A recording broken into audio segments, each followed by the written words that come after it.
Hello everyone, it's Shane Kanto, your Wasteland reviewer, and I'm here to review The Ice Road, and this is a new Liam Neeson film coming out on Netflix about a mining accident with a group of miners stuck, and Liam Neeson joins a pack of truckers who try to get across the icy roads to go save them. And this film is written and directed by Jonathan Hensleigh, who has written on Armageddon and Die Hard with a Vengeance and directed the 2004 Punisher film. So, he has some writing background, doesn't have the strongest directorial background, and takes on this Liam Neeson action vehicle, large trucks. And this film feels like just another kind of throwaway Liam Neeson action thriller or drama thriller. And a lot of the reasons why is, you take a look at this film, it doesn't have a particular pace and tone that feel consistent throughout. There's some moments where it seems fun and jaunting and kind of starts off that way, and it gets shockingly dark out of nowhere, and you're just like, oh, okay. And this film doesn't look great. In the moments where you see the actors, it feels very much like I'm watching something shot for television. The cinematography is overly lit and bright, and there's no texture or visual intrigue that's added to the film. And you have the effects in this film are pretty bad.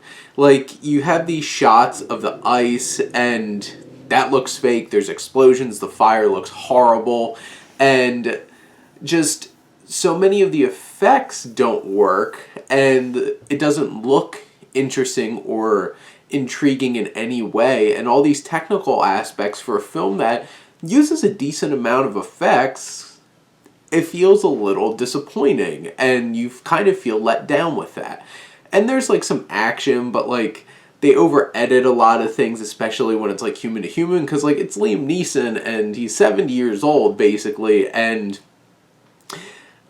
it's not there's a whole lot of particularly interesting moments here. There's definitely some plot points that build tension and intrigue, but the music kind of swells in an obnoxious melodramatic way that kind of takes you out of the film a little bit. And then you get to the acting here, and Liam Neeson is real strong. He's doing his thing.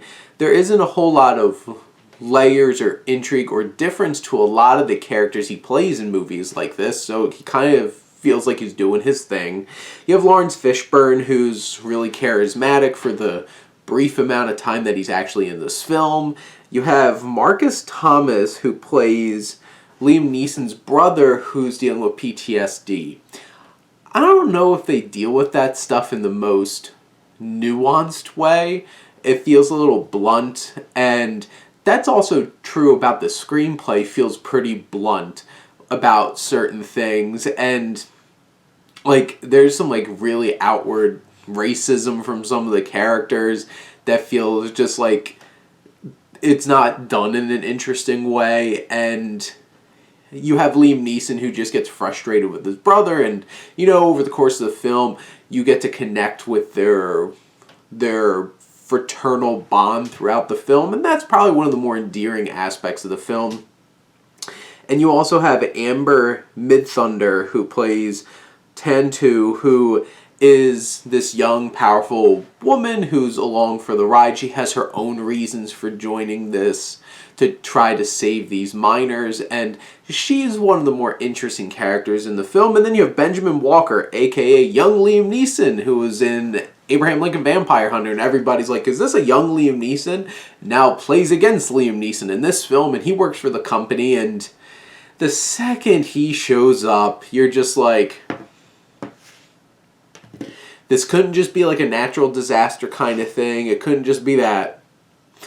Of course, there has to be human villains involved some way, and you could just see that so clearly. And that's the thing, too, about this film. The script is so predictable. There's nothing interesting or surprising that happens in this film. Even some more of the tragic things that might happen along the way feel yeah, I could see that coming. And they don't really spend a whole lot of real deep quality time with these miners. They occasionally cut back, but not enough time for you to really connect with them.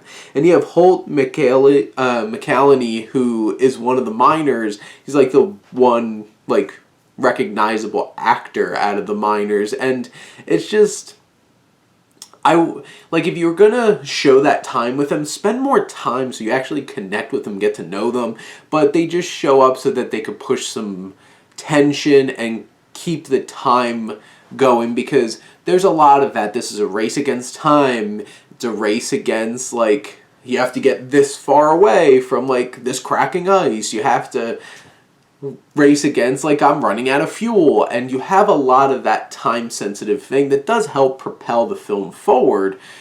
But in the end, this is a pretty forgettable, by the numbers, standard Liam Neeson movie that probably should have came out in January or February along with The Marksman this year.